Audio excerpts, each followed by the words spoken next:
I was fired from my full-time job. I'm not exaggerating, but this may be the end of the road for me. I've worked as an engineer for a certain car factory, designing the machines that make parts of the frames. I knew one of the machines that would make the render rail was going to Mexico, but I assumed I would transfer my knowledge to somewhere else in the factory. Nope. They gave me 2 weeks' notice instead. I had planned on staying at that place until I retired. Sure, I made a decent wage over the years. I should have had enough tucked away to not worry. However, my younger sister got sick a few months ago, and all the treatments wiped out our savings. My father passed away 2 years ago. My mother is retired, and still trying to recover from that. My sister worked 2 part-time jobs to support her husband, who is still in university, to become a lawyer. She was the one paying for everything. Cancer runs in our family, so my mother pestered her into at least doing self-checkups. My sister found a lump, and thank God, she found it when she did.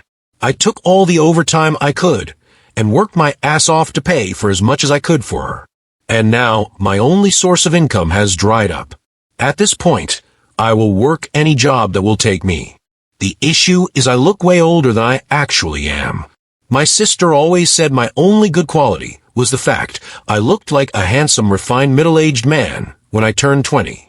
I haven't changed since then, aside from more gray hairs and bags under my eyes from stress. My work experience is specialized in the automotive industry.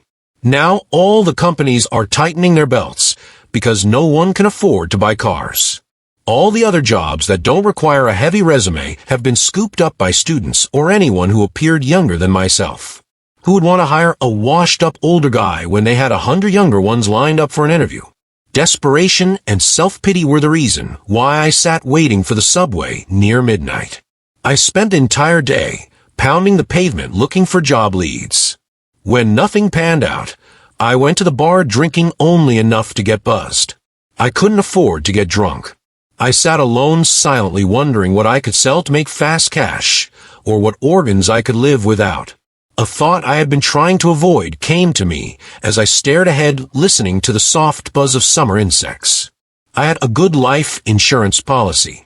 Hell, if I died in the factory, the payout would be good. I still had one last day there to finish up. Could I pull that off, though? The insurance doesn't pay if you kill yourself, right? How hard would it be to make it look like an accident? Money troubles. A voice came from the bench next to mine. I could have sworn I was alone. I should have heard anyone else arriving. Glancing over, I saw a man dressed in a well-fitting 3-piece suit. The vest was a dark silky red, as well as the lining of his jacket.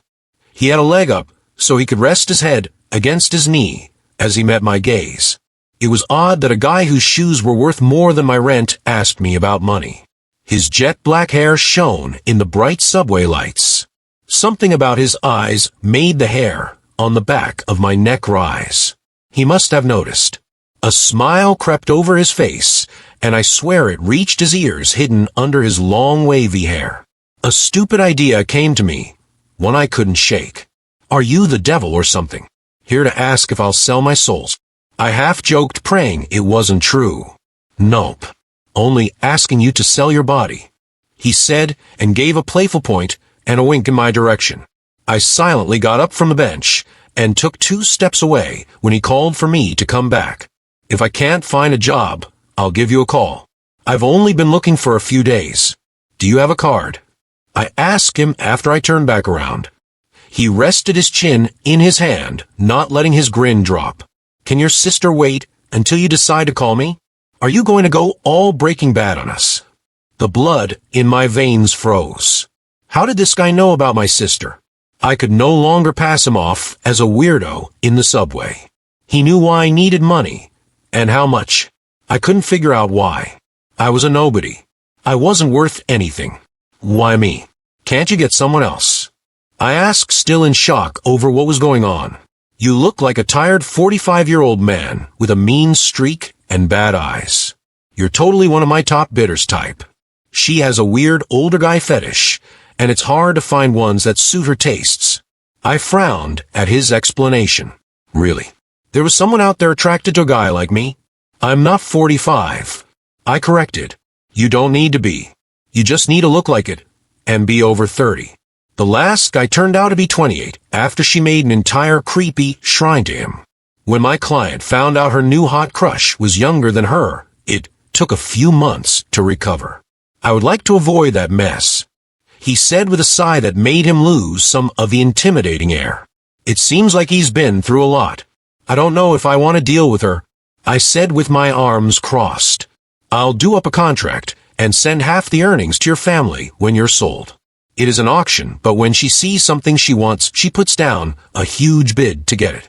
No one else will want you, so it's a guarantee that you'll be bought by her, he explained, and I hated how I was honestly considering this deal. So, I'll be some rich chick sex slave or somethings? I asked, trying to hold back how uncomfortable those words made me. No. She doesn't sleep with the men she buys. You just need to get dressed up in suits or something. I heard rumors she makes private movies, but none of the guys strip in them. I wish it was sex slaves. I can understand sex slaves. She's just weird. I still want to pass on all of this. Surely some things go behind closed doors you don't dash. I started with my hands raised. She normally starts the betting at 10 million. The man cut into my speech.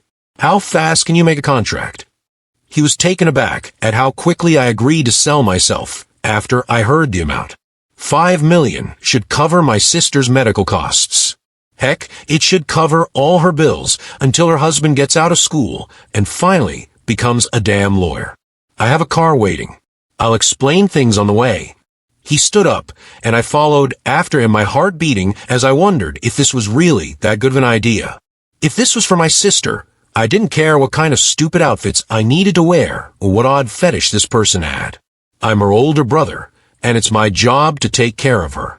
Because of our large age difference, I wasn't exactly around for her when she needed it growing up. I was going to make up for that now. I didn't see much of the action house I was brought to.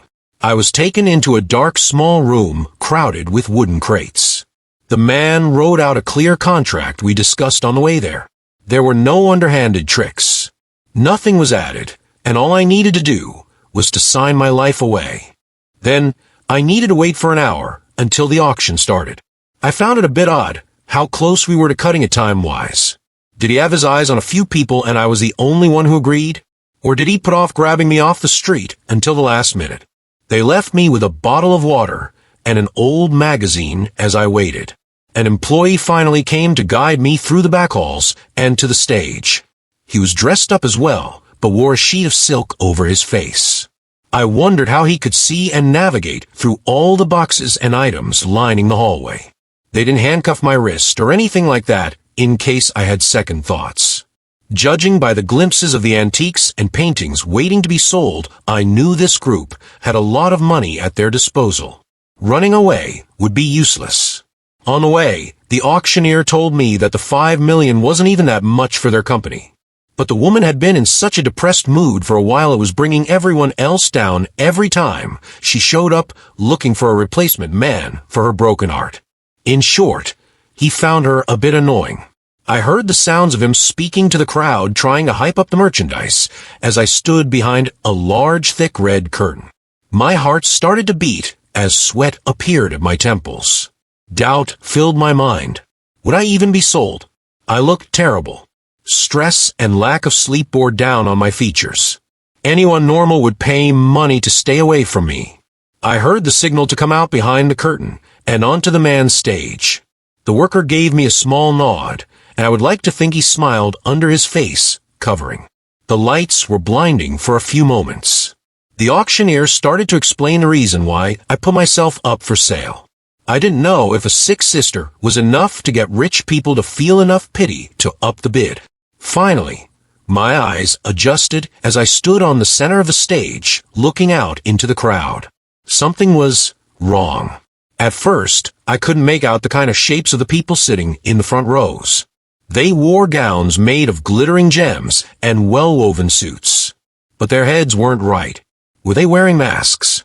I spotted some snake-headed people, and some that had other animal-like features mixed in with their human ones. I either drank way more than I thought, or this was a rich people thing. It had to be. After all, how legal was this auction? Of course, they had to be hiding their identities with odd costumes. The auctioneer's voice snapped my attention back towards him. Who will start the bid for us? He called out to the crowd with a soft yet powerful voice. I squinted to see a pair of red curled ram horns he did not have before.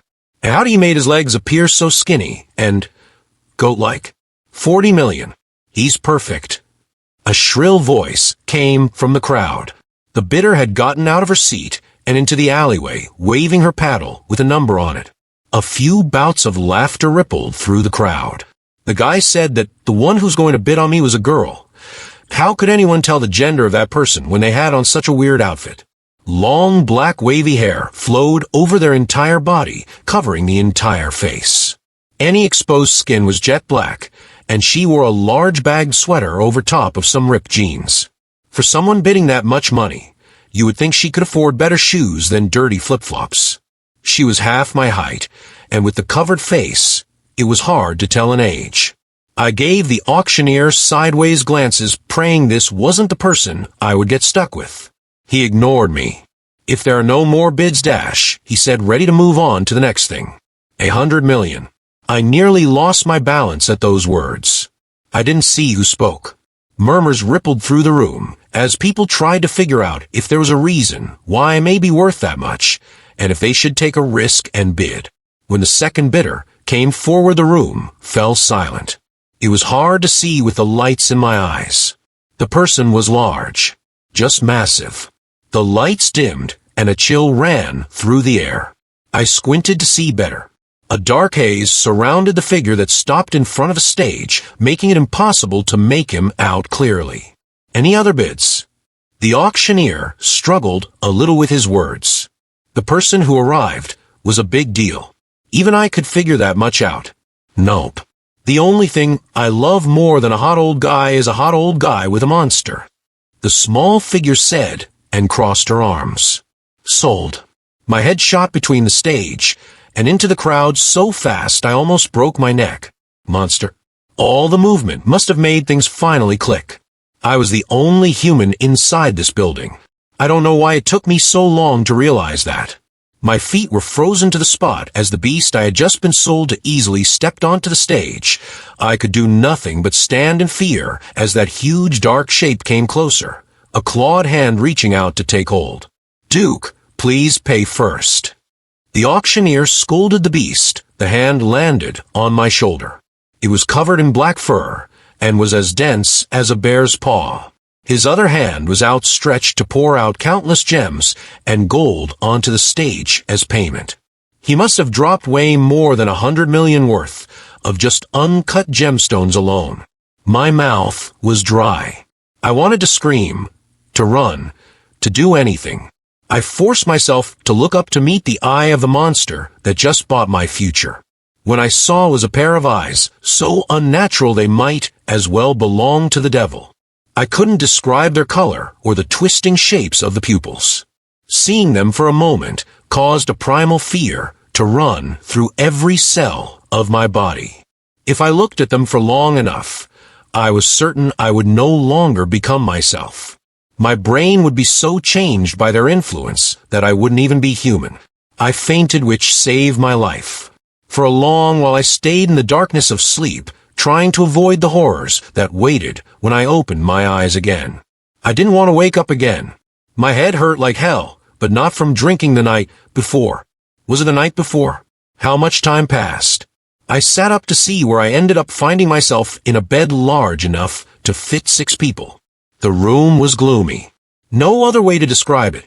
A large fireplace was on one wall with glowing embers was the main source of light. A large window took up most of the north wall, but the sky was so cloudy it was impossible to tell if it was dawn or dusk. The entire room was covered in dust aside from the bed and a chair in front of a fire. All the almost Gothic-style furniture had been left to rot. I was about to get out of the heavy blankets when a set of footsteps came from just outside the room.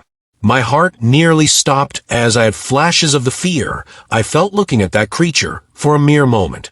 What did he want with me? What even was that creature? If I was going to die, I prayed it would be quick. A large finger tapped my shoulder, causing me to jump out of my skin. The beast stood next to the bed, somehow getting into the room without opening the door. In the dim light, I saw him clearer than on the stage. He had a long, pointed snout that reminded me of an Afghan hound. His eyes were covered with wavy locks of fur, with two pointed stiff ears coming from the inky mass. At first, I thought the mane wrapped around his neck. He reached up with dark claws to slip off a long, deep red cloak that covered his body, dropping it to the floor. His body looked human enough aside from the black fur and his long animal legs ending in powerful claws. They appeared to be more like a lion than a wolf or dog. He wore some light pants that were tied at the sides, nothing else. "You?" I said, and could barely speak with such a creature within arm's reach. "Why did you buy me?" I mentally begged it was because he wanted to rip me apart and eat me. To sleep with. He spoke in an almost bored voice. I gave him one more look over as my stomach sank. This wasn't going to end up as a sappy monster romance like the other bidder had hoped. If he tried anything, I would die. Simple as that. There was simply no way anything could happen between us without me experiencing the most humiliating death ever. I let out a squeak of protest. I simply was too scared to do anything. This beast was too large to fight back. A million thoughts ran through my mind as I was forced next to him as he got into the bed. His one arm tucked around me as if I was a pet cat. I thought I could die from embarrassment. I wish my sister knew how much I loved her to go through with all of this. When she got better, and if she ever had any kids, I deserved to have one named after me. I expected the monster to do more, but we stayed still in awkward silence. His eyes were covered, but I knew he wasn't asleep. What was his next move going to be? After a few minutes that felt like they stretched to the end of the world, he spoke again. "You're too small. This won't work." He raised his arm, and I scrambled to freedom. I stood at the side of his bed, legs trembling, wondering if this was real, or if it was all just a cruel game. "You are free to go. You do not serve the purpose I purchased you for." He sat up in bed and turned a covered face in my direction. "I shouldn't be complaining because of how much money you spent. How could you not tell this would not work out before you made a bid?" I said, trying to slow down my heart. I have owned pets before. They warmed up the bed regardless of size, however I could never move them in order to sleep. I stood in shock instead of fear. The person who had mind-breaking eyes was also the type who couldn't bring himself to move a sleeping cat. "You appear unsettled," he commented, but his tone never changed, making the question sound insincere. "I just thought you bought me for a different reason." I sighed. "And that would be?" For a moment, a slight inflection came to his words, as if he was almost interested. I made a hand gesture that got my point across, because I could not bring myself to say it out loud. His face didn't change, so it was hard to tell if he understood what I was trying to say. "It appears there has been a misunderstanding." He stated the obvious. "I have learned your language from many different sources and time periods." I was unaware of the double meaning of those words. I let my hands drop, knowing I should be thankful I wasn't in danger or dying one of the most painful deaths imaginable, but I now didn't know what I was going to do. "You still appear unsettled. If you were hoping for that sort of physical interaction, I must tell you due to our differences, it would be impossible. Not according to the books my sister reads," I muttered mostly to myself. I saw his head move slightly. I put my hands up to try and say that was a joke. "I am thankful to you for spending as much as you did. It'll ensure my family will never have to worry about money again. The issue is, depending on how much time has passed since the auction, they probably think I'm dead. So, I can't just go back to them. I'm in a bit of a hard spot," I admitted. "You have caught my interest for the moment. Please elaborate." He just forked over more money than most would ever see in a lifetime. The least I could do was explain what kind of a mess I got myself in. I signed a contract at the auction house. Half of the funds would go to my family, but it would be suspicions of all of that appeared at once. My mother buys lottery tickets. They're going to arrange a fake win that will pass whatever checks it needs to. Still, 50 million is a lot. So, they agreed to slowly feed it to them with fake investments over time. I started. Understandable. But why leave you out of the picture? He commented. The bidder I was supposed to be bought by provides everything their little harem needs. They also want their little toys to stay around for at least a year or so. If I asked, I could have probably stayed with her till I died, but it would be hard to explain to my family what I was doing. I can't call them up going, "Oh hey, congrats on the big win. I don't need any money, and sorry, I can't see you for an entire year. Don't go looking for me, okay, bye."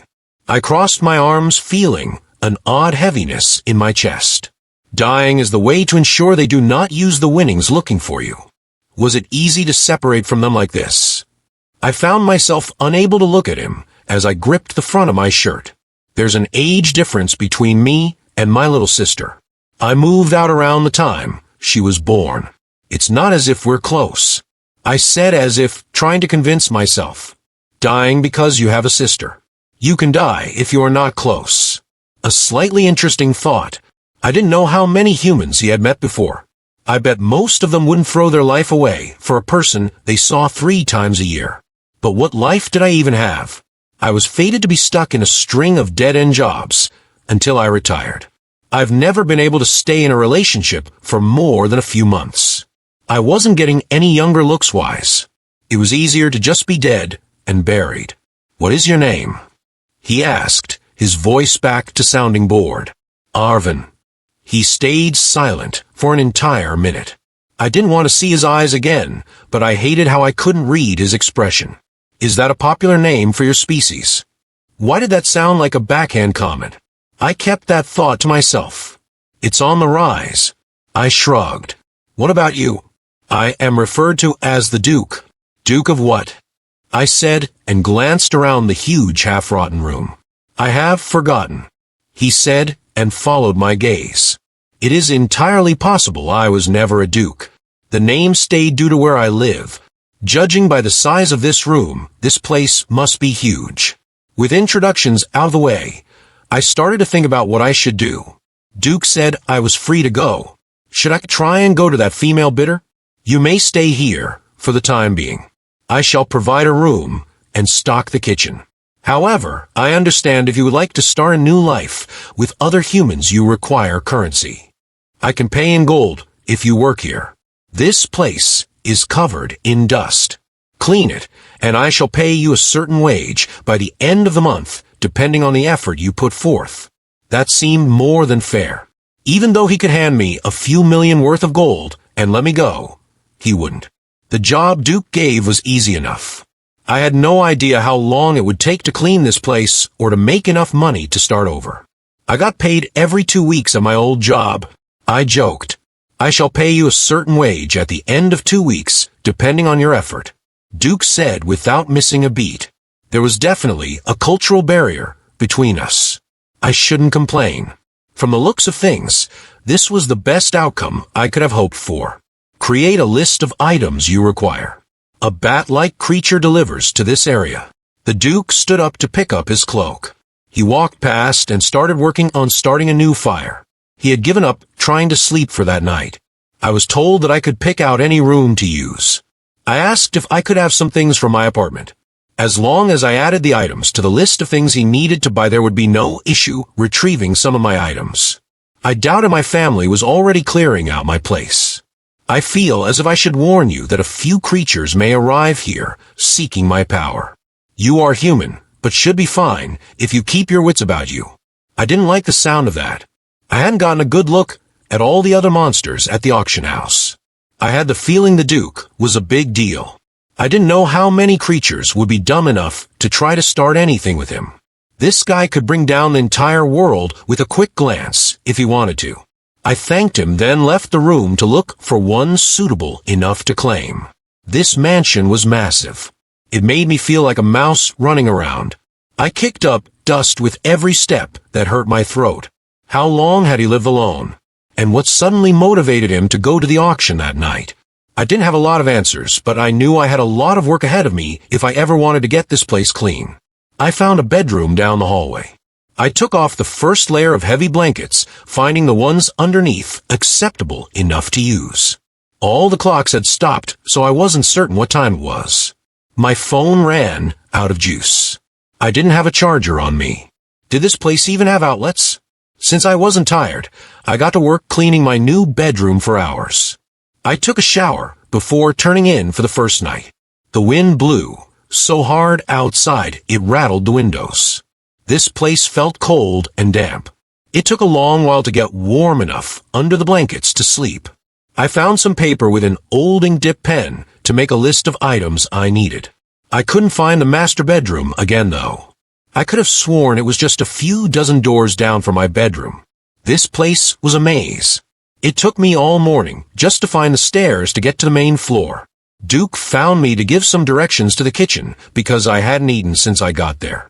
He explained the delivery may be delayed due to a large storm coming our way. That was fine.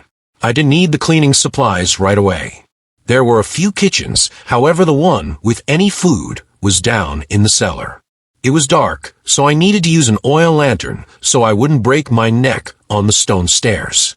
At the moment, there was only some bread, persevered meat, and cheese stored down in the small cooking area. That would be good enough until anything else arrives. I did try and work for the first day. I focused on sweeping up the dust and then dumping it outside. I needed some proper soap to make the floors shine. I worked all day and barely even touched the first floor. The gray clouds outside grew darker as the light fixtures along the wall started to glow. I wondered what they were powered on. They flickered as if a flame was behind the frosted glass. I was able to head to my room for the night when a knock from the front door caused me to nearly jump out of my skin. It came again. I stood for a moment listening for the Duke to come and answer. When he didn't, I walked over to open the heavy door a crack to peek outside. A bright, smiling face greeted me. With some effort, I pulled the door open more. A hard, cold wind blew that chilled me down to my bones. The person outside was tall and thin. She wore a jacket and jeans with a heavy bag across one shoulder. A set of large ears came from her red hair. She smiled in a way that showed off her rows of sharp teeth. "I'm here to drop off some packages. Is the Duke around?" she said, and showed a clipboard of papers. This must be the back creature he mentioned. I shook my head. I hadn't seen him since the day before when I gave him the list. I really need him to sign for this. I can't leave until he does, she explained, sounding a bit stressed out. I felt bad for her. I understood what it was like to wait on others for your job. "Come on in. I can check his room," I said to step aside for her. She happily took up on my offer. I planned on going to his bedroom on my own, but she followed behind. I didn't know if the Duke would be all right with us invading his personal space. But he did make these orders, right? I walked up the long main stairway feeling winded by the time we arrived on the second level. The delivery girl didn't appear fazed at all. I should have told her to wait at the main entrance. Too late now. I walked over to the door I was positive was the bedroom I woke up in. I opened it and saw a dusty bedroom I hadn't been inside before. Weird. I could have sworn this was it. Hang on, let's try this one. I walked over to another doorway and opened it with the same result. The Duke's room had a carved wooden door frame. A few of the bedrooms also had carvings along the door, all slightly different from each other. Each time I opened an empty room, I felt my face get redder and redder. At least the girl patiently followed behind. Finally, we stopped at one that had to be the right room. I knocked on it, calling out for the Duke. The wind blew hard outside, and I heard a sound come from behind the door. Since we were the only ones who lived inside this mansion, he must be inside. He might be sleeping, I explained to her. I tried the brass doorknob. It stuck hard and refused to turn. I didn't want to enter the room without permission. I knocked again and planned on only rattling the knob to make a noise. It broke off in my hand, startling me. My arm slipped. My exposed arm caught the stump of the broken knob, scratching hard enough to bleed. "Sorry," I I started as I looked over my shoulder at our guest. My blood froze when I saw her expression. It was hard and honed into the cut. Her eyes flashed red. In a split second, her human face changed into one that looked like a monstrous bat. A hiss came from her throat as her hands flew upwards, claws out. I screamed and fell into the door to get away from her. The next few seconds were a blur. Her claws ripped the collar of my shirt, drawing more blood. I did everything I could to get away, nearly tripping over my own feet. The room wasn't the Duke's bedroom, so he wasn't around to help. Instead, it looked to be some sort of storage room for a mixture of medieval weapons. Dust-covered suits of full armor lined the walls. Some boxes of weapons were left scattered around as I darted behind them, trying to stay at arm's length from my attacker. I thought that these weapons would solve my problem. I grabbed a large mace left forgotten on the floor. It refused to move. To my horror, everything I might have used to protect myself was too heavy to use. The beast cackled, amused by my weakness. "What a fool you are, letting me inside. I'll drain you slowly. I have all the time in the world to locate my real target."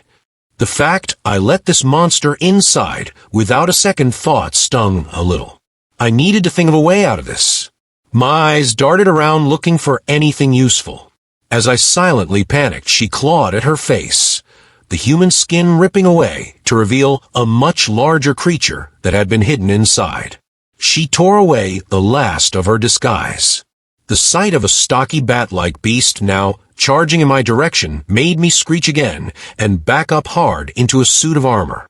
The heavy piece tipped to the side, causing the others next to it to fall apart. The armor I bumped into had been holding a large halberd in front of it, pointing upwards. When I slammed into it, the hands came loose, and the long weapon came downwards. Dust from items crashing to the ground blinded the monster, so she didn't see what was coming down on her head. The blade sank down into the monster's skull, forcing her large body to the ground. I stood, heart racing, as things slowly stopped falling apart and the dust settled. I waited for her to make a move, but the monster remained face down on the ground with a blade sticking into the back of her skull. A hand landed on my shoulder, and I jumped, my body still shocked to let out a sound. "Is everything all right?" Duke asked, his eyes covered, but he sounded almost concerned. I heard a female scream. I brushed off his last comment. "I think I let a vampire inside," I said as my heart rate slowly returned to normal. A very long silence came between us. "Did you want a vampire to dash?" he started, but I cut him off. "No. She said she was delivering a package, and that you needed to sign for it." I defended myself. His expression didn't change, and yet it felt like he saw me in a new light I wasn't too keen on. "I'll clean this up for you." With a gentle push, he guided me toward the door. How did he even get inside? I was facing the door the entire time, and there wasn't a second entrance to the room. The body twitched, so I didn't want to waste time asking him questions. By some miracle, I found my bedroom and collapsed into bed. I was dirty and needed a shower. Yet I didn't want to do anything for a few days. I wanted to stay under the blankets, safe from the horrors of the world. When I woke up again, an envelope had been placed on my bedside table. Inside were 2 small gold coins and a short letter with cursive delicate writing. "Payment for your trouble. Delivery to arrive in the morning." After I read the letter, the words faded, disappearing from the paper. I had thought Duke was going to kick me out. After all, I endangered us by letting a monster inside. On second thought, I only endanger myself. I doubted a little vampire like that could do anything to him. I sat on my bed for a few minutes, trying to get my head in order. What was the Duke? Why were creatures after him? And was it really all right to stay here? For now, I needed a shower. I should be fine waiting a little bit longer for answers to some of my questions. Overnight, an old-fashioned outlet and a phone charger appeared in my room. To my shock, they worked. I had internet, but I couldn't call anyone. That was fine. I didn't have anyone to call. I had only been in the Duke's mansion for a short while. However, I was getting lonely. The beast that brought me here had no interest in hanging out. It was impossible to find him unless he wanted to be found. The deliveries had been delayed for one more day because of a massive storm. I found an old history book to keep me occupied for the day. When I got too bored, I walked around the mansion trying to map a mental map of the second floor. This place was so large I didn't think I could explore it in a single day. I walked down the main stairway when the front door opened. After the vampire incident, I was scared another creature was after my blood. Duke walked inside, shaking off the rain from his long cloak. My heart settled down seeing him. I made my way over to him to see what he was up to. "I have this," he said, and lifted his cloak. I took a step back, seeing a person under it being protected from the rain. She came out appearing nervous. She was short, about half my height, with shoulder-length light-color hair that shone blue. She wore a simple white dress and no shoes. Thick braided bracelets hung from her small wrists. Her tan skin had countless dark spots across her face and along her arms. She was small but looked like an adult. "Did you go back to the auction?" I said, looking between the pair. "I think she's too small to be a bed warmer," I commented. For a moment, she appeared startled. Her eyes darted up and down over Duke's body, thinking the same thing I did when I first met him. "Please take care of her. I shall be in my room for the day." We let him walk away and disappear into the shadows. I felt bad for the poor girl. I wondered if she had been kidnapped and sold against her will. "Duke won't touch you. I won't either. You're safe here," I assured her. "Do you know English?" I asked when the thought came to me. Yes. I lived near a human settlement. They taught me much about your kind, though I have never used a cell phone or anything related to such things. She explained. That helped. I scratched the back of my neck, wondering what to do now. Duke didn't mention why he brought her here. Did he think I needed a friend? Or someone to tell me not to let in vampires? "What is your name?" she asked me. "Arvin." I replied, feeling bad I didn't ask first. "Avin," she said. "Arvin." I gently corrected. "What about yours?" "Talka." "Toika." I joked. She smiled, and I said her name properly. She glanced around, taking in the size of the room. She didn't appear as nervous as before. I wanted her to feel safe, considering what she had just gone through. "Are you all right? I mean, did anyone force you into the auction? You don't need to talk about what happened if it upsets you, though." I offered, wondering what I could do to support her. "I'm fine. A drought hit the forest my family lives inside. We needed currency for water. I am the smallest adult. I cannot help much when it comes to hunting. I offered myself to be sold in order for the rest to get through the drought. I am aware of my size and know of the risk of certain people's interest in that sort of thing. No matter what kind of disgusting act I may need to go through, I was mentally prepared to protect the ones I loved. My stomach churned thinking of what could have happened to Talka if she was brought by the wrong person. I hunched down to get on her level, unsure if she might consider the action rude. "I don't know why Duke bought you. It might have been on a whim. If you want to go home, I don't think he'll stop you," I told her. Talka mentally debated the idea. That man paid a great deal to bring me here. Even if it was on a whim, it would be distasteful to leave without attempting to repay him. "What did he buy you for?" My face dropped, thinking back to the embarrassing exchange. I didn't think I could bring myself to fully explain what happened. I wasn't suited for the purpose he wanted me for. "I'm trying to clean the place until I can save enough to leave." Even though I avoided the answer, she had her own ideas of what the reason was. I spoke again, trying to distract her from those ideas. "You can pick whatever room you like. Can you help clean? Or is there something else you would like to do?" "I enjoy cooking." She nodded. "However, I can help get this place in order." I nodded, glad to have another person with me. I just needed to get one more thing out of the way. "Would you like to be friends?" Her eyes grew wet at those words. She was strong enough to hold back her tears. I offered to give her a hug, which she accepted. Talka reminded me a little of my sister when she was in her teens. I swore that I would do whatever it took to make her comfortable here. "All right. It seems like there are some monsters after Duke. I'll do my best to protect you. As long as we don't let in any vampires, we should be fine. Who would be stupid enough to let in a vampire? She said, and I didn't reply. Instead, I focused on distracting her with chores. Talka didn't have any belongings, no spare clothing whatsoever. She picked out a bedroom next to mine. She requested a set of thread and needle to make a spare outfit with a blanket. We needed to wash it first. That snowballed us into cleaning the bathroom, looking for fabric soap. One thing led to another.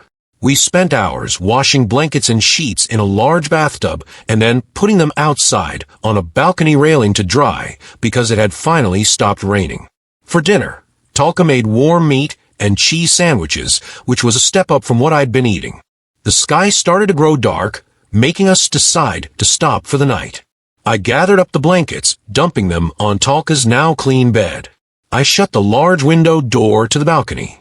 I'm dead tired. I'm going to head to bed. Do you need anything before I go? I asked her. Talka appeared like she wanted to ask something of me, but she shook her head. I was sore from a full day of effort. It appeared like no matter how much work we didn't make a dent in what still needed to be cleaned. It was nice having a second person who wanted to help. Thank you for being kind to me. I've dealt with humans that either hate us or have strange tastes towards my kind, Talka said just before I left the room. She wasn't human. I hadn't considered if her kind hunted people. Most monsters in media tended to do that. I could also see why a person would be attracted to her. She was pretty, but her height was a major turnoff for me. I could only imagine what kind of grief she needed to deal with around people who liked her for that reason. Humans can be weird. I'm glad I'm not one of the odd ones. I shrugged. No, you are. She disagreed. Thanks for that. See you tomorrow morning. I left to my room. I didn't like the idea of being in a cold bed unable to sleep for a few hours. I took a shower, first to get the grime off. The water ran gray for a few minutes. Cleaning was dirty work sometimes. As much as I was glad Talka ended up here, I wasn't too happy her sale supported the auction house. It seemed like they weren't above taking advantage of people in tight spots. I was lucky that I got tricked into selling myself to someone who appeared mostly harmless. Talka didn't get the same kind of promise. That place didn't care who bought their product. Sure, Talka's family wouldn't starve, but what would happen to the next person? If I spoke with Duke, I might ask him to not support that place any longer. I sat in bed with those thoughts going through my head. The wind finally died down outside, with glimpses of the moon shining through the clouds.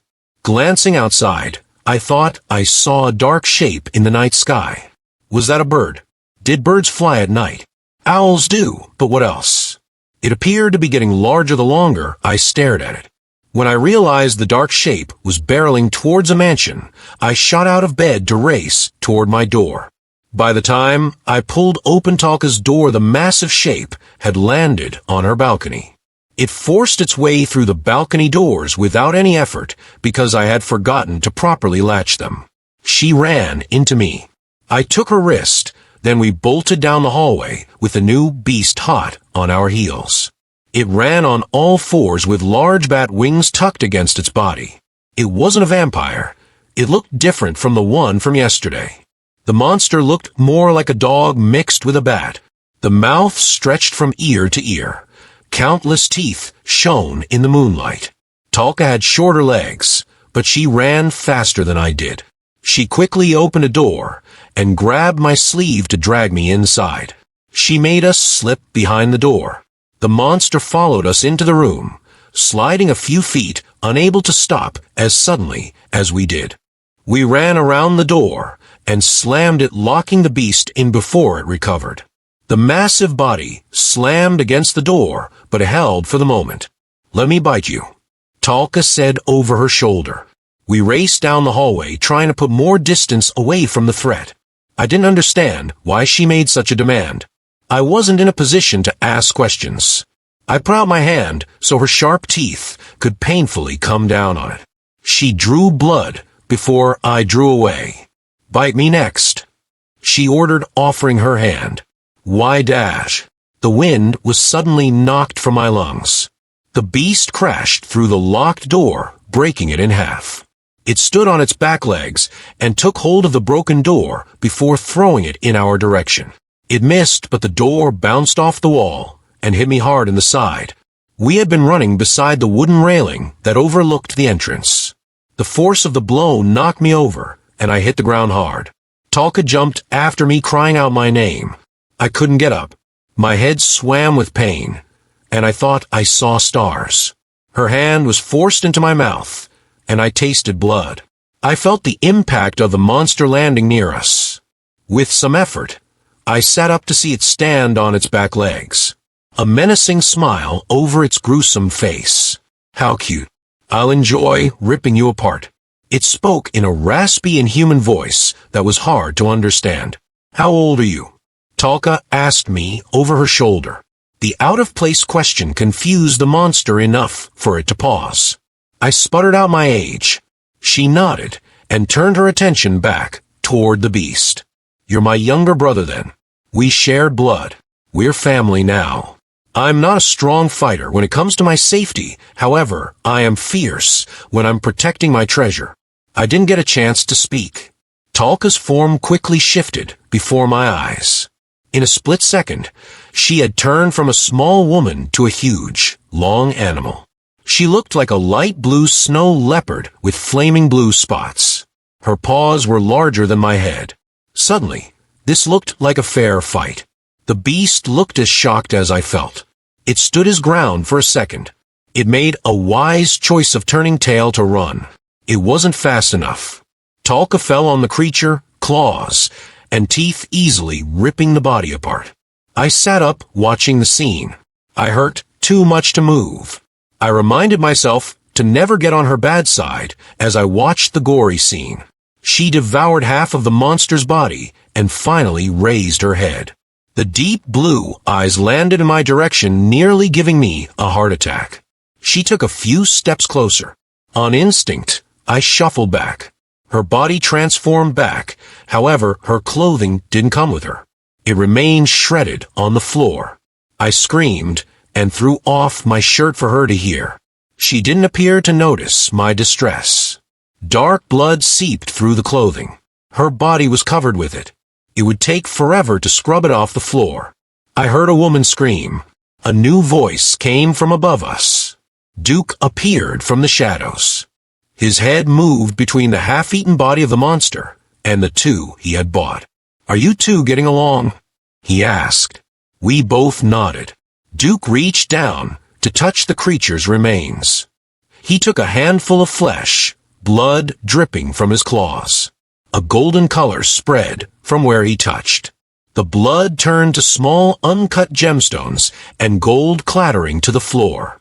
These belong to you. It was your kill. Do you wish to send it to your family? Talka glanced at me. If she gave me the pile on the ground, I could leave and never risk my life being eaten by a monster. Please give the funds to whoever can provide water to ones who need it, Talka said. Duke nodded. With a motion of his hand, the small fortune disappeared. I am going to try and sleep tonight. Scream again if you require my assistance, Duke said, turning away. His normal monotone voice had a hint of humor. You enjoy inviting threats inside this place? Talka asked the moment Duke left. What? I asked without a single idea why she would ever consider that. You invited a vampire before, right? And you didn't lock the window properly because you wanted another creature to come inside. I don't mind. At least it didn't break down my door. I kept my mouth shut. I didn't know if it would be worse to admit I didn't do either of those things on purpose. I gathered myself, ready to get this day over with. Talka held my hand the entire way. I wondered if it was like living with a younger sister. Even though she was older than me, I couldn't see her as a big sister. We stopped at my door. I waited for her to leave, but she didn't. Would it bother you if I stayed in your room tonight?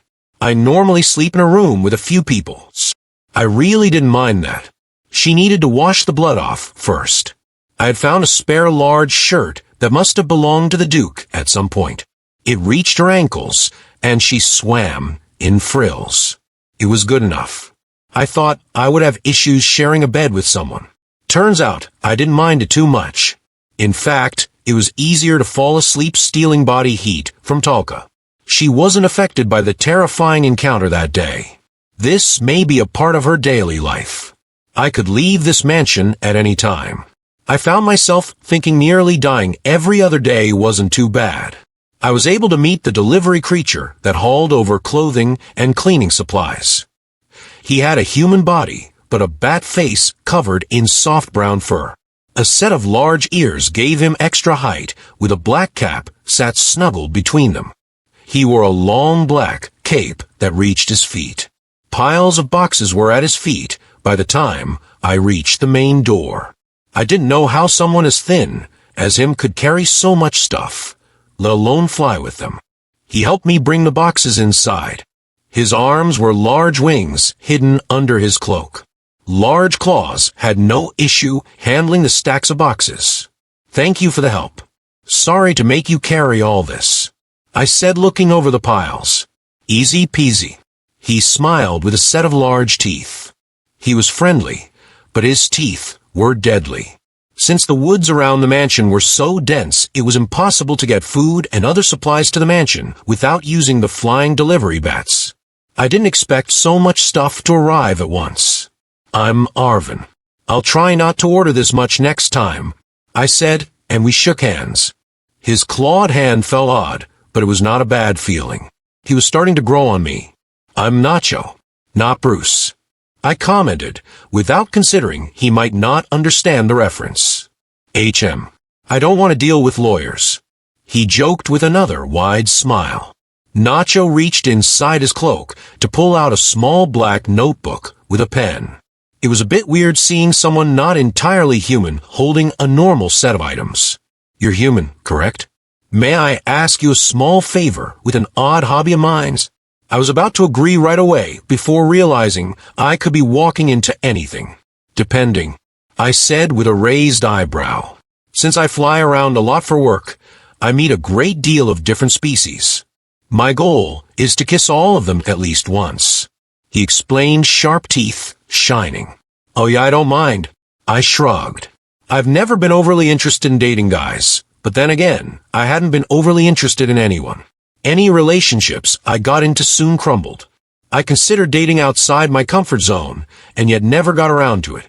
Nacho's gender didn't bother me. Only his teeth made me nervous. His ears perked up in excitement. He quickly made a note and closed his book.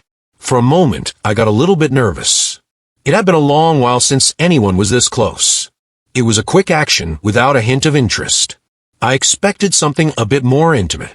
I almost felt used afterward. Nacho let out a small squeaking noise as he made more notes. He was more excited filling out his notebook than getting a little bit of action. You don't have rabies, right? I half joked. He wasn't human. He might be carrying anything. That's insensitive and a bit racist. Nacho replied, however, didn't sound offended. What are you boys doing? Talka arrived to see what had been taking me so long. She greeted Nacho, and they introduced each other. What kind of species are you? Nacho asked her while still holding his notebook.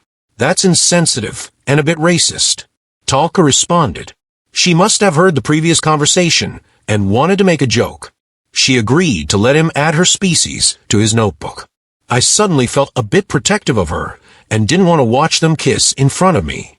Talka held out her hand to let Macho kiss the back of it. I didn't know that was an option and wondered why Nacho didn't suggest that for our interaction. I considered that even though Talka appeared like an adult, she might not be fully grown just yet. Nacho asked Talka if she would help him with his small hobby. I frowned, making my discomfort known. She held out her hand, and Nacho took it to place a kiss on the back of it. He scribbled down some notes while making small squeaking noises. Do you want to stay for breakfast? Talka offered. Nacho nodded. He followed us as we walked down the stone steps to the small kitchen. It was dark, but we still sat at the old wooden table as Talka started to cook. We carried down some boxes of supplies that she looked through to see what Nacho brought. It was a mixture of processed food and fresh supplies. Talka wanted to try something different. Soon she placed bowls in front of us, after making a few pieces of toast. I wonder if Duke will ever come down for a meal. I asked mostly to myself. He doesn't seem to be the type to spend time with others. Talka commented. I don't know much about him aside from rumors. Nacho shrugged. He stirred at the bowl, curious over what the new food might be. The box said this is cream of wheat. I've never had it. Talka said, waiting for me to eat first before trying her breakfast. I added a little bit of brown sugar and took a spoonful. It was too hot, so I needed to wait another few minutes before eating. Nacho blew on his spoonful and took a bite. A strange expression came over his face. He reached over to slide over the brown sugar jar. He added 5 scoops before Talka said anything. You're adding a lot of sugar, she said with a raised eyebrow. I'm aware, he replied. I wonder if Duke is going to buy more people to live here. I wouldn't mind, but I'm not comfortable supporting that place. It feels like it motivates them to exploit others. I said with a sigh. The auction doesn't force anyone to sell themselves. They share half the profits, and they're upfront about who might buy us. Weaker people like us always have the risk of abuse. We might as well be able to control when it happens and get something out of it, Talka explained. My stomach felt odd at her words. I didn't like how she saw her life and how easy it was to sell herself. She took a bite of her breakfast and then paused.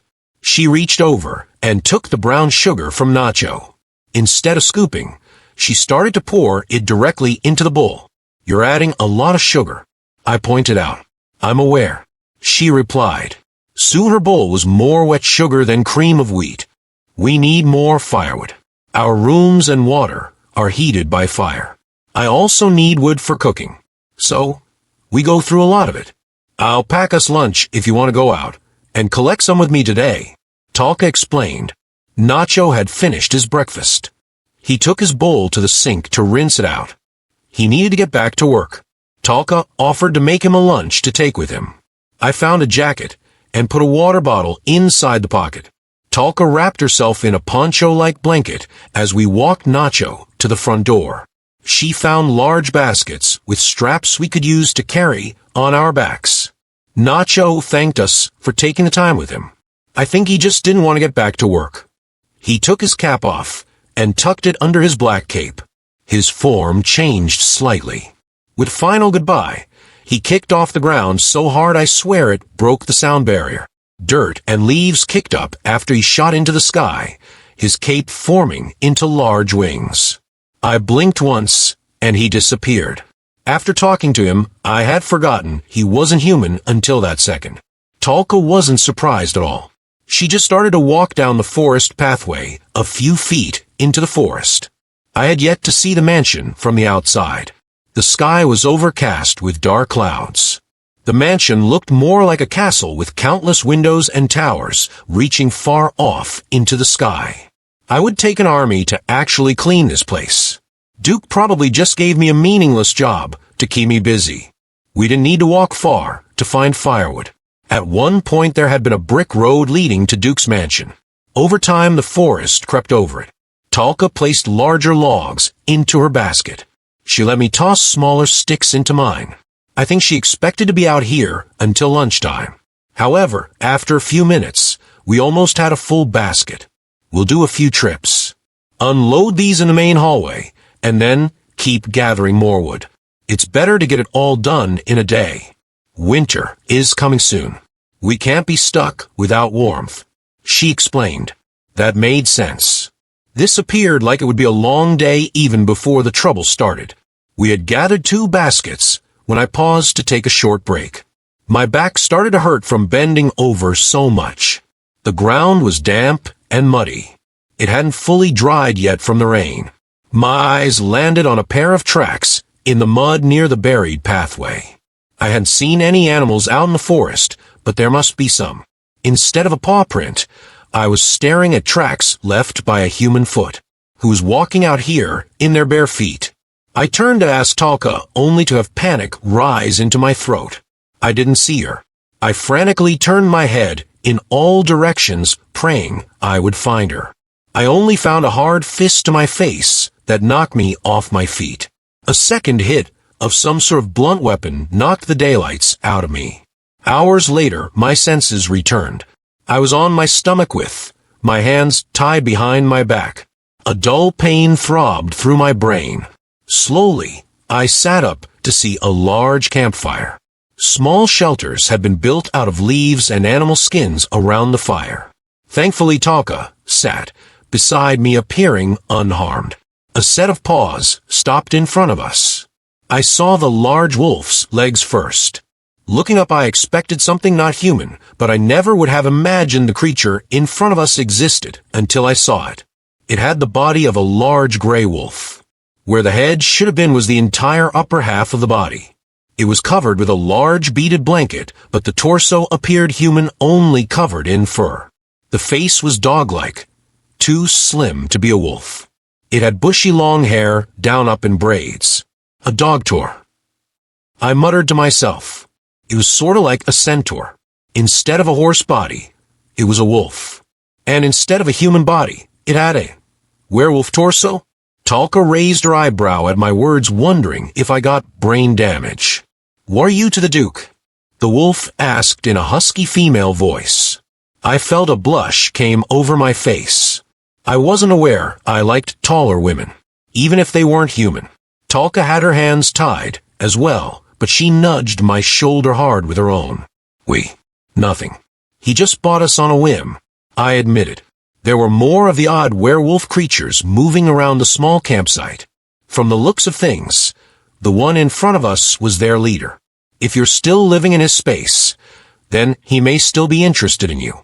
We shall keep you here until he arrives to retrieve you, the wolf said with crossed arms. You don't need to do that.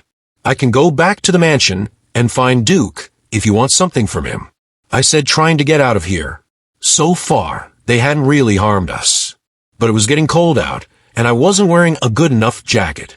He shall come to us, she said with her tone growing harsher. The Duke brought our entire tribe here, and then forgot about us. It is such an insult to our kind. We cannot be insulted further by someone reminding him of us. I didn't blame her for being upset. Duke didn't even tell us why he bought Talka. We could only guess. I wonder how long this wolf and her tribe stayed in this forest, completely forgotten about. They could have come to the mansion at any point. They must have seen us outside and grabbed us on a whim. I didn't want to stay out here for too long. I knew Duke wouldn't notice us, missing no longer how long we were kidnapped. He would either forget about us or assume we simply left. Take away these two, she said to a pair of wolves. They easily picked us off the ground. They let Talka sit on a wolf's back. I walked instead. They brought us to a cave that would become our home until further notice. Our baskets with the firewood had been set against the wall. Our wrists were unbound. Neither of us considered trying to get away. There were just too many wolves to try and flee. A pair of them stood at the entrance of the cave. A small fire was lit inside. I walked over to get warmed up. Talka sat next to me. She appeared pale and a bit tired. I was worried she was scared, even though she easily took down a much more frightening monster the other night. I think we're stuck here for the night. I don't know if they'll feed us. Should we eat our lunch now or later? I asked her with my hands out, trying to get warm. It's around dinner time, so I suppose we should. I was shocked so much time passed. No wonder why my head hurt so much. Talka brought out the small bag with our packed meal. She warmed up the sandwiches by the fire. Somehow, she made even simple meals taste better. When she just picked up her sandwich, I started to get more concerned. What's up? I asked her, putting aside my meal. She had her legs tucked under her cape like a blanket. She had been fidgeting in a way I swear I'd seen before. I'm just not feeling well, she said in a small voice. I watched her for another minute. I placed a hand on her forehead, feeling how warm it was. Suddenly, it all clicked. Are you, I paused, trying to find the right words. Is it the time of the month for you? I'd lower my voice in case the ones by the entrance of the cave could hear us. She nodded, then leaned against my side. She appeared so much smaller by curling her body inward. I'm surprised you knew. I have a younger sister, so I know a little bit about this stuff. Did you pack any supplies? I said, praying she did. She shook her head and fidgeted even more. I felt horrible for her. I couldn't even imagine how uncomfortable all of this was for her. I didn't have much to help. I took out the bottle of water and a package of tissues from my jacket. Then I took off my coat to strip off my sweater, letting the cool air hit my bare arms. I would be cold in just a t-shirt, but Talka needed my shirt more. There is a small space in the wall. I'll keep watch. It's not much, but you'll be able to get cleaned up and use my sweater however you want. She thanked me and hurried off. I kept my back turned, keeping an eye on the front of the cave so no one would come inside. After a while, she came back to the fire and curled up on the ground using my leg as a pillow. I'm sorry, I don't have any painkillers. I told her and let her take my hand. No, this is my fault. Unlike humans, this is not a monthly thing. It only happens every 6 months until I'm fully an adult. When my body is done growing, I'll have to deal with this every 3 months. However, I am the run of my family. My body may never grow properly. She trailed off and finally shook her head. I'm normally prepared. This should not have happened so soon. My sister had the same issue. When she was around female coworkers or friends, she got synced up and couldn't predict when it would happen. I often got calls from her because she was stranded in a bathroom somewhere and needed supplies. When you're an older brother with a car, you're expected to do certain favors. Poor Talka looked miserable. It was good that the wolves outside weren't threatening. The only one of us that could fight was out of commission. You're a good brother, she said, sounding exhausted. I kept a hand on her shoulder, feeling terrible. I couldn't do more for her. Over the years, it felt as if I'd only done basic things for my family. Sure, I had been able to provide for them, but that was all. I focused so much on them that I neglected to be close to them. I refused to make the same mistake this time around. We should ask them if they'll take you back to the mansion to rest, I told her. She shook her head, refusing the idea. I don't fully trust them. I can't show any weakness. If they come inside for whatever reason, wake me up. She closed her eyes to try and sleep. It was not by choice. I'd seen my sister suffer with cramps. When she was younger, a cyst formed which caused her so much pain, she passed out in school. From the looks of things, Talka might have the same issue. Soon her face grew hot with a fever. She groaned in her sleep from the pain and stayed curled in a tight ball. The sounds of footsteps drew my attention to the entrance of the cave. I needed to get Talka some help against her wishes. The wolf that walked inside was the female one we had spoken to before. I hoped she understood some of the pain my new sister was going through and had some empathy for her. I came to see if you two needed a meal, she said, and stopped in front of us. What's wrong with her? She asked with a small nod. Cramps, I answered honestly. Her expression slightly changed. However, I found it hard to understand the emotions on an animal's face. Can you let her go back to get some real rest? You don't need both of us. In fact, I bet Duke won't even realize we're gone in an empty mansion. If Talka makes noise, he'll remember that he bought 2 of us and maybe go looking for me. The wolf appeared to consider my request. Since I arrived, Duke didn't appear too concerned about my presence. It was only when I made noise he cared enough to investigate. He was either very forgetful or lazy. The wolf called in the pair that had guarded the entrance of the cave. I felt nervous when she reached down to lift Talka off the floor and place her on one of their backs. Take this one back. We have no use for an ill creature, she ordered. The pair was gentle. I heard her weakly protest, but her body refused to follow through. Once they left, the leader sharply smacked my forehead with the back of her hand. Speak up sooner, stupid boy, she scolded. I wasn't offended by her words. I liked these creatures, and I was glad we found out about them. I just wish they hadn't knocked me out to drag us to their little campsite. I wanted to know what she would say to Duke if he did come looking for his failed bed warmer. But she left the cave before we could have a real conversation. Hours passed by with the air growing colder. I kept the fire going. Without it, I would have frozen solid. How many days would I be stuck out here for? The wolves didn't appear to notice the cold. They had fur to keep them warm.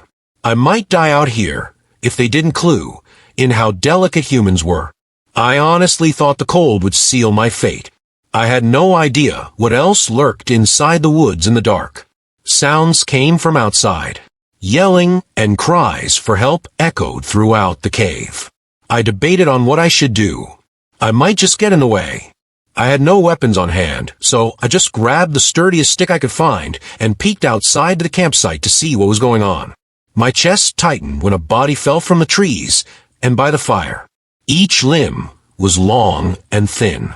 I could smell the rotten monster from a few feet away. It appeared human enough, only elongated in every way and walking like a crab. It had long, greasy hair that had turned black from dirt and grime.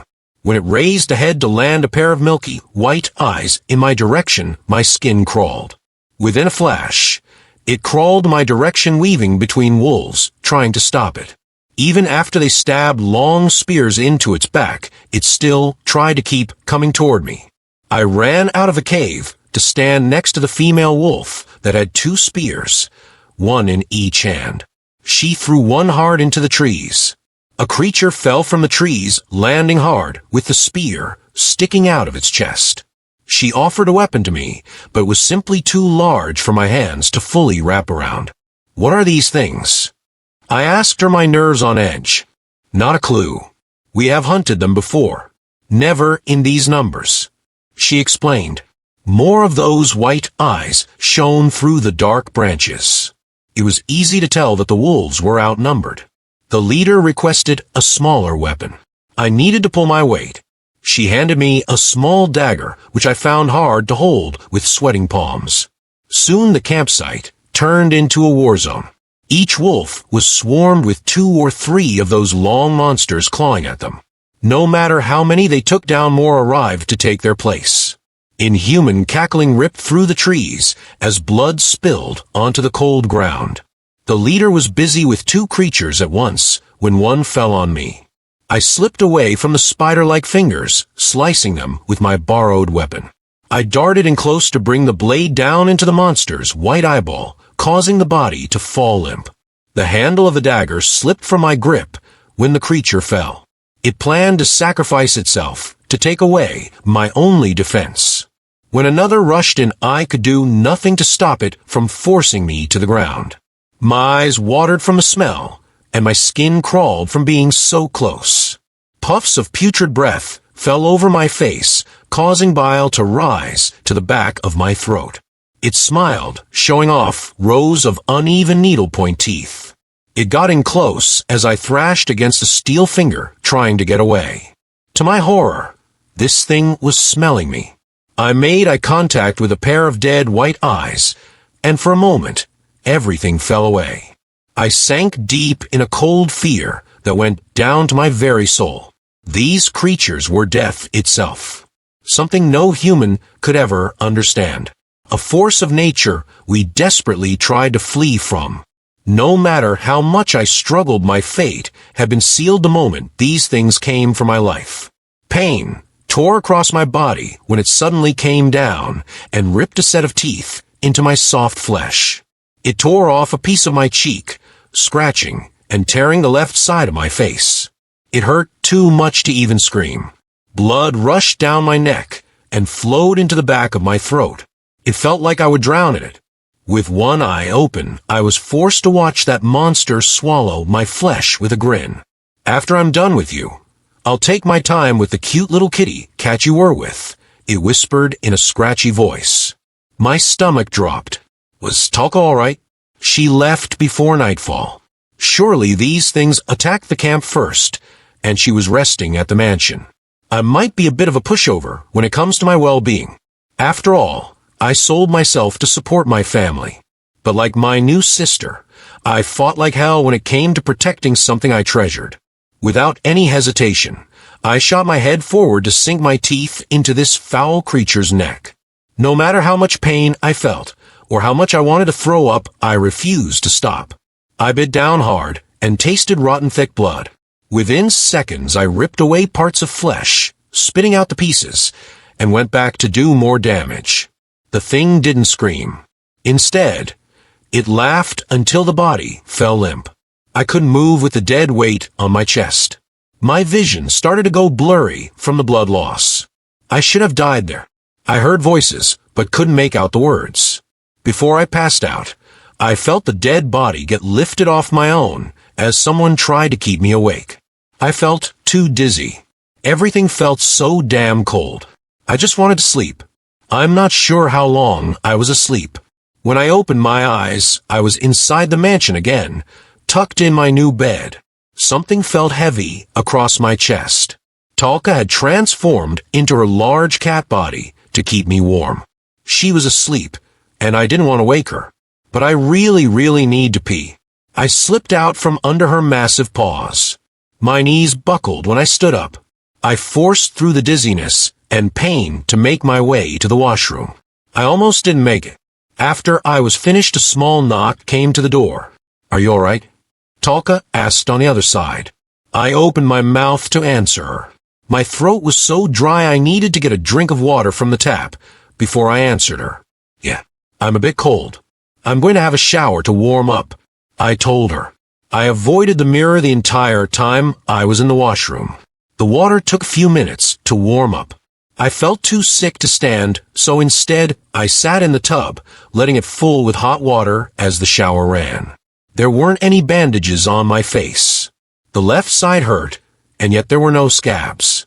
I took my time in the hot water, dreading the fact I would need to see the damage sooner or later. A chill sank deep into my bones the moment I got out of the tub. Even after drying off quickly and adding on layers, I couldn't seem to get warmed up. Carefully, I wiped down the foggy mirror to see a slightly fuzzy image of myself. It wasn't as bad as I thought. 5 long, deep grooves had been cut into my cheek. One ran over my lip, cutting into it slightly, showing some teeth. I didn't have any issues speaking with the new cut. My mouth just felt extra dry now. Honestly, I was never good-looking to start with. The scars added some character. Talka ambushed me when I opened the bathroom door. I hugged her tightly, feeling terrible. I made her worry. "I'm sorry. This is my fault. I hate being a girl sometimes. If I was male, this never would have happened," she said in a flood of words. "I'm male, and I got my ass kicked. Sometimes gender has nothing to do with certain outcomes," I said to her. She raised an eyebrow, and my response, "You're human. No one expects anything from you," she pointed out. That hurt a little. Compared to her, I was weak. I couldn't fight on even terms with monsters unless I had a weapon. Even then, I could be taken down by a creature she would consider weak. "Are the wolves all right?" I asked her after she pulled away. I started digging in some boxes looking for another sweater to put on. It was freezing in here despite the fireplace going. Yes. No issues. Some cuts here and there.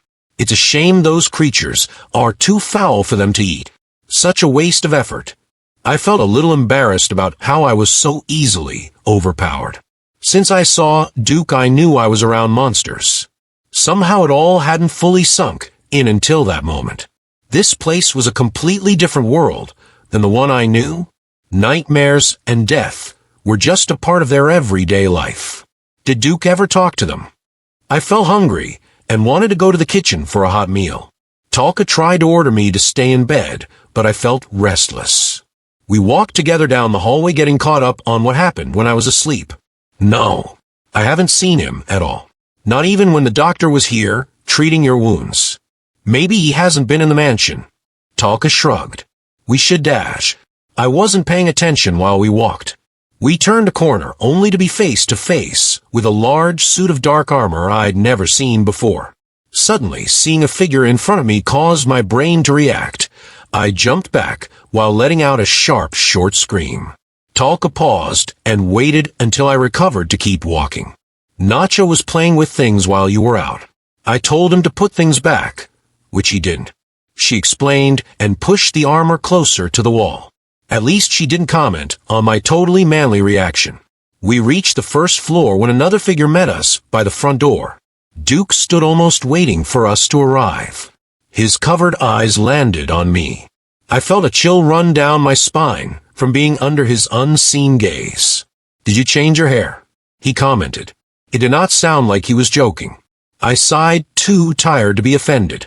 We met the wolves out in the forest. They wanted to know why you brought them here. I said knowing if I didn't ask now, I might not get another chance. The previous leader asked if they could relocate in the forest. It is filled with other creatures they can hunt. A perfect place for them. It seems as if not many of the older ones of the group agreed to leave their land.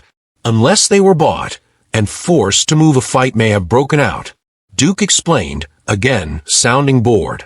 He had done them a favor, but why didn't he ever tell them the reason behind the move? Did he really just bring them here and forget? Or did the old leader of the group not want the people he cared about to know? "Who do you have with you?" Duke asked, and his question made my brain fully stop for a few seconds. I looked between him and Talca, wondering if there was anyone else in the room. "You bought her shortly after you bought me, remember?" I said slowly. The silence between us was deafening. "I bought you to clean, right? I suppose you needed help with that," he said almost to himself. I wanted to hit my head against a wall. We were so unimportant to him that he forgot our purpose, and even that he bought poor Talca.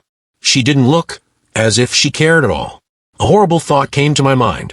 How many times had he done this? Were we really alone in this place? How many creatures were set loose and forgotten out in the forest because of an impulse purchase? I heard Arvin was a failed bed warmer. Talca added. I loved her, but I still glared down at her for bringing that up. Please continue to get along. Scream if you need my assistance. We watched him walk away and disappear into the shadows again. I considered the idea that Duke was just messing with us. I preferred that over him having memory problems. We kept moving to the kitchen. I wanted steak for dinner, but we didn't have any Talca and made a very nice chicken soup instead. She also explained that the wolves agreed to help us collect firewood from now on. Who knew what else lurked in the woods? They all saw me as weak and needed to be protected. I didn't tell Talca, but I was glad for their offer. Any time I closed my eyes, I went through seeing that monster eating my flesh. It would take a very long time before that memory faded. I dreaded trying to sleep that night and feared what nightmares would be in my future. For now, I needed to stay distracted and pray that in time the dread that settled in my heart faded.